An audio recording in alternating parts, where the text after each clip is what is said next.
now we got a retail version of Don't Dream It's Over. It sucks. Private house is better. Of course.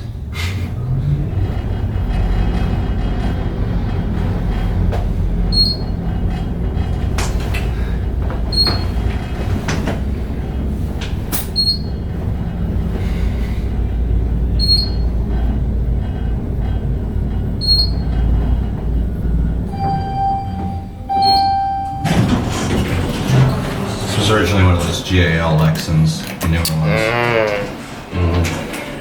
This whole place used to be a massive mall.